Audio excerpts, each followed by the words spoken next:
विराट और रोहित का जो परफॉर्मेंस लास्ट कुछ मैचेस में रहा है वो बिल्कुल ही ख़राब रहा है। मेरे ख्याल से उनके बैट से रन्स नहीं निकल रहे कि जैसे एक तरीके से अगर बड़ा कैसे झील हो या एक नदी बह रही है और अचानक उसका जो स्ट्रीम है वो रुक गया, वैसे हो चुका है क्योंकि उनके दोनों के बल्ले से रन्स नहीं निकल रहे।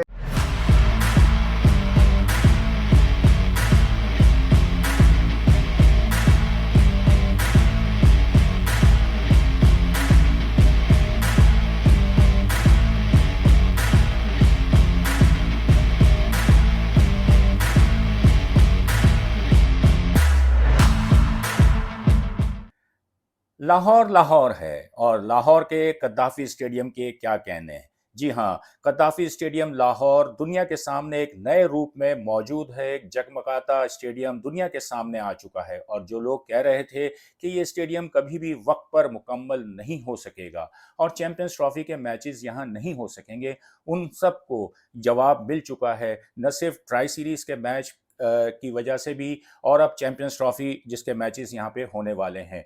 दुनिया ने देखा कि एक ज़बरदस्त पुरवकार तकरीब, एक खूबसूरत तकरीब, इफ्तिताही तकरीब कद्दाफी स्टेडियम में मुनक्किद हुई और उसके बाद शायकीन का जो भरपूर जोश व खरोश है वो पाकिस्तान न्यूजीलैंड के मैच में नज़र आया। जिस तरह तमाशाइयों ने, शायकीन ने, लाहौर ने रिस्पॉन्ड दिया और इस मैच में वो आए और अब सबको इंतज़ार है चैंपियंस ट्रॉफी का। इन तमाम चीज़ों में यहाँ मैं ज़रूर कहना चाहूँगा कि पाकिस्तान क्रिकेट बोर्ड के चेयरमैन मोहसिन नकवी को क्रेडिट जाता है कि जिन्होंने इस स्टेडियम को बर वक्त मुकम्मल कराने में अपनी गहरी दिलचस्पी ली। दिन रात उन्होंने इसकी निगरानी की और आज हम सब देख रहे हैं कि कद्दाफी स्टेडियम चैंपियंस ट्रॉफी की मेज़बानी के लिए तैयार है।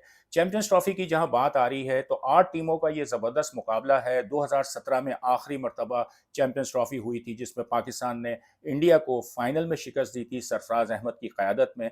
तो 8 टीमें एक बार फिर मैदान में उतरेंगी। चमकती ट्रॉफी पर उनकी नज़रें हैं, तो देखते हैं कि कौन कप्तान फतहयाब होकर मैदान से बाहर आता है।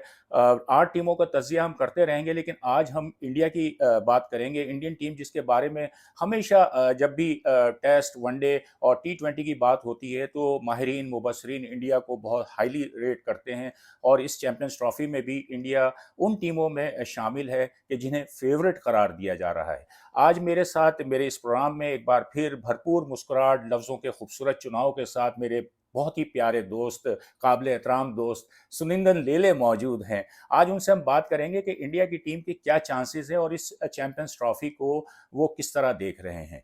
लेले भाई, सबसे पहले तो आपका शुक्रिया कि आप मेरे इस प्रोग्राम में आते हैं और अपनी खूबसूरत गुफ्तगू से जो है वो देखने और सुनने वालों को महसूस करते हैं, अपने तजर्बे शेयर करते हैं। तो मैं आपसे पहला सवाल यही जानना चाहूँगा कि बहुत ज़्यादा एक्साइटमेंट है इस चैंपियंस ट्रॉफी के सिलसिले में और सबसे ज़्यादा इंडिया पाकिस्तान का जो मैच है उस पर भी हम बात करेंगे आगे चलकर।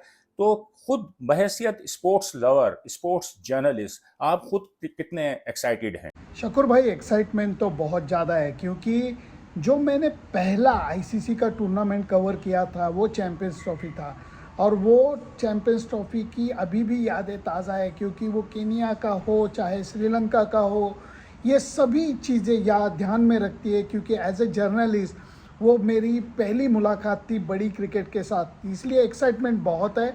और वो भी होस्ट पाकिस्तान है। अनफॉर्चुनेटली हम पाकिस्तान में नहीं खेल रहे, लेकिन चैंपियंस ट्रॉफी का मज़ा ही और है क्योंकि ये रेस्ट्रिक्टेड टूर्नामेंट है।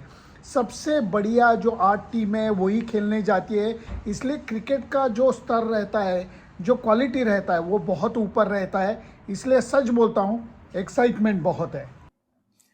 अगर हम लेले भाई इंडिया की अगर हम बात करते हैं तो इंडिया अपने तमाम मैचेस जो है वो दुबई में खेलेगी। इंडियन टीम इंडिया की इस टीम के बारे में आपकी अपनी क्या राय है? किस तरह आप देख रहे हैं? इसके चांसेस क्या हैं वहाँ की यूएई की कंडीशंस को देखते हुए और इस ग्रुप को देखते हुए कि जिसमें इंडिया के साथ पाकिस्तान, न्यूजीलैंड और बांग्लादेश हैं, ये 3 टीमें भी इस ग्रुप में मौजूद हैं। तो इंडिया के क्या चांसेस आपको नज़र आ रहे हैं? यूएई का शकुर भाई मैं बोल नहीं सकता क्योंकि लास्ट टाइम जो T20 वर्ल्ड कप हमने कवर किया था यूएई में, तो टॉस जीतो मैच जीतो ये बात थी। मुझे पता है कि वो T20 टूर्नामेंट था, लेकिन उसमें जो टॉस जीतने वाला कप्तान था वो पहले बॉलिंग लेता था, और जो कुछ भी थोड़ी सी हेल्प होती थी वो पहले बॉलिंग वाले को मिलती थी और बाद में विकेट फ्लैट आउट हो जाता था। ये सब चीज़ें ध्यान में रखते हुए यूएई में इसका कितना मज़ा आएगा ये मैं बोल नहीं सकता, क्योंकि ये फरवरी में मैचेस हो रहे हैं। इसका भी असर क्या होगा, क्योंकि थोड़ी सी ठंड होती है यूएई में इस बार, तो इसलिए उसका भी असर क्या होता पता नहीं। लेकिन बांग्लादेश की टीम कमज़ोर नहीं मानी जा सकती, खास कर 50 ओवर में। दूसरी बात है, पाकिस्तान इंडिया तो बहुत अहम मुकाबला रहता है, और न्यूजीलैंड भी हमेशा एक ऐसी मैंने टीम देखी है जो आईसीसी टूर्नामेंट में हमेशा अच्छा खेल करती है, इसलिए इंडिया का जो ग्रुप है वो आसान नहीं है। लेले भाई, बहुत ही स्ट्रेट सवाल कि इंडिया पाकिस्तान का मैच पाकिस्तान में नहीं हो रहा। इंडिया पाकिस्तान का मैच हमने देखा अहमदाबाद में हो चुका, इंडिया पाकिस्तान का मैच हमने देखा कि न्यूयॉर्क में हो चुका, अब दुबई में है। शायकीन के पॉइंट ऑफ व्यू से मैं बात करना चाहूँगा कि कितना मायूसकुन है उन शायकीन के लिए कि जो पाकिस्तान और इंडिया में हैं और अपने खिलाड़ियों को एक दूसरे के खिलाफ जब मैच हो तो वो नहीं देख पाएंगे, और अब यही मैच एक मरतबा फिर न्यूट्रल वेन्यू पर हो रहा है। तो शायकीन कितने मायूस होंगे? बहुत मायूसी है शकूर भाई, क्योंकि हाइब्रिड मॉडल ये चीज़ें ही मुझे नेचुरल नहीं लगती। और दूसरी बात, इसका असर जो होता है ना हाइब्रिड मॉडल की वजह से, जैसे आपने ठीक फरमाया, फैंस के ऊपर एक बड़ा इनजस्टिस हो जाता है, क्योंकि बड़ी मायूसी लगती है मुझे फैंस में, क्योंकि फैंस अपने टीम को अपने कंट्री में अपने टीम प्लेयर्स को देखने को जी चाहता है उनको, और वो मौका उनको मिलता नहीं है। इसलिए इंडिया हो या पाकिस्तान, ये बड़ा फैंस के लिए बहुत बड़ा नुकसान है। क्रिकेट का जो माहौल होता है, आप चाहे होनालुलु में इंडिया पाकिस्तान गेम खिलाओ, भीड़ तो होगी, मज़ा तो आएगा, क्रिकेट अच्छा होगा, लेकिन जो होम एडवांटेज, जो होम एटमॉस्फेयर की जो बात है वो मैं बड़ा मिस करता हूँ। इसलिए मुझे तो लगता है कि फैंस के ऊपर ये ज़्यादती हो जाती है कि हाइब्रिड मॉडल जो है मुझे तो पसंद नहीं है, क्योंकि अब तो इंडिया पाकिस्तान नहीं आ रहा है, पाकिस्तान भी इंडिया नहीं आएगा, तो ये फैंस के लिए अच्छी बात नहीं है। अभी हम अगर देख रहे हैं कि इंडिया की टीम जो ओडीआई और टी20 में बहुत ही उसने ज़बरदस्त परफॉर्मेंस दी है। इंग्लैंड के खिलाफ भी उसकी जो परफॉर्मेंस है महदूद ओवर के मैचों में वो बड़ी ज़बरदस्त रही है। लेकिन अगर हम पिछली सीरीज़ें देखते हैं तो वो बहुत ही मायूसकुन सूरत हाल रही है इंडिया के लिए। ऑस्ट्रेलिया का टूर, फिर होम सीरीज़ न्यूजीलैंड के खिलाफ 3-0 हारना। तो इन तमाम चीज़ों के बाद आप क्या समझते हैं कि इंडिया की टीम इस चैंपियंस ट्रॉफी के लिए कितनी तैयार है? प्रिपरेशन अच्छी है मेरे ख्याल से। जो तीनों फॉर्मेट है, जिसमें टेस्ट में लगातार इंडियन टीम को थोड़े से झटके लगे हुए हैं, लेकिन T20 world cup Indian team ने जीता था, और 50 ओवर वर्ल्ड कप में भी हमने फाइनल तक छलांग मारी थी। वो सब सोचते हुए प्रिपरेशन अच्छी है, टीम अच्छी है, लेकिन मेरे ख्याल से बहुत कुछ निर्भर रहेगा इंडियन टीम की बैटिंग कैसे होती है, क्योंकि इंडियन टीम का जो मेन एडवांटेज रहा है, जो मेन प्लस पॉइंट रहा है, वो मेरे ख्याल से बैटिंग का रहा है। और ख़ासकर इंडियन टीम जो यूएई में खेलने वाली है, ये सोचते हुए बैटिंग अच्छी होना, हमारे मेन प्लेयर के जो फॉर्म है वो वापस आना, इसके ऊपर बहुत कुछ निर्भर है। वरना बैलेंस तो अच्छा है, क्योंकि अच्छे ऑलराउंडर्स है हमारे पास, जैसे हार्दिक पांड्या हो, विकेट कीपिंग में ऑप्शन है, चाहे वो केएल राहुल हो, चाहे ऋषभ पंत हो, इसलिए ऑप्शंस बहुत अच्छे हैं। स्पिन जो है हमारी अच्छी है, वरुण चक्रवर्ती को वो लेने जा रहे हैं, जडेजा हमारी टीम में है, कुलदीप यादव है, ये सब सोचते हुए वो प्रॉब्लम नहीं है। लेकिन अगर बैटिंग की जो जो रिदम है वो वापस आना बहुत ज़रूरी है।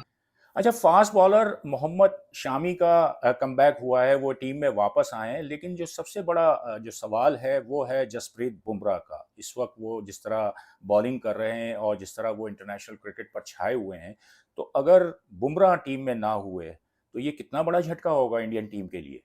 शक्कर भाई, शमी वापस आ चुके हैं मेरे ख्याल से। जिस तरीके से उन्होंने T20 के कुछ मैच में और वनडे के शुरुआत में अच्छी बॉलिंग करी है, और उनका जो सीम पोजीशन है वो अभी भी मेरे ख्याल से वन ऑफ द बेस्ट है इंडियन क्रिकेट में, ना कि दुनिया भर की क्रिकेट में।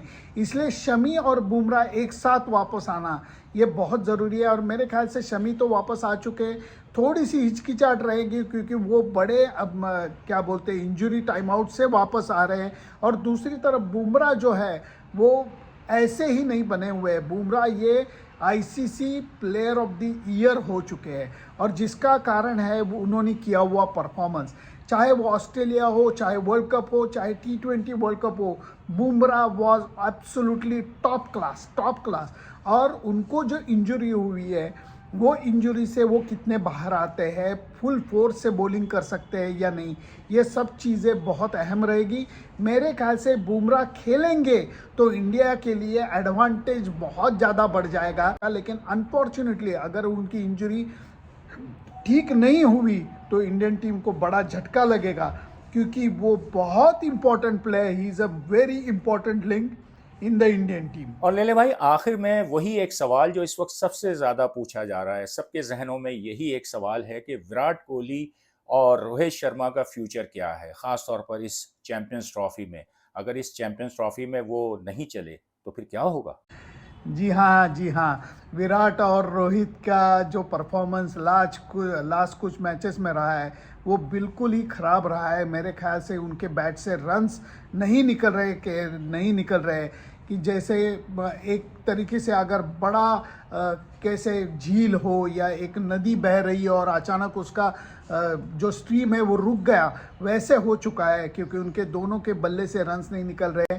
तो मेरे ख्याल से दोनों ने मेहनत तो बहुत की है, लेकिन यही क्रिकेट की बात है कि कभी बैट्समैन को ऐसे रन मिल जाते हैं कि कुछ भी लगाओ बॉल बीच से ही निकलता है और दोनों फील्डर के बीच में से ही जाता है। और अगर आपकी फॉर्म अच्छी नहीं चल रही हो तो बेस्ट बॉल आपको पड़ेगी, बेस्ट कैच आपका पकड़ा जाएगा, एलबीडब्ल्यू जो है बॉल नीचे रहेगा, कैच उड़ते हुए बॉल ऊपर उठेगा, ये सब चीज़ें होती है। ये जो क्रिकेट का मज़ा है ये हम लूटते आ रहे हैं।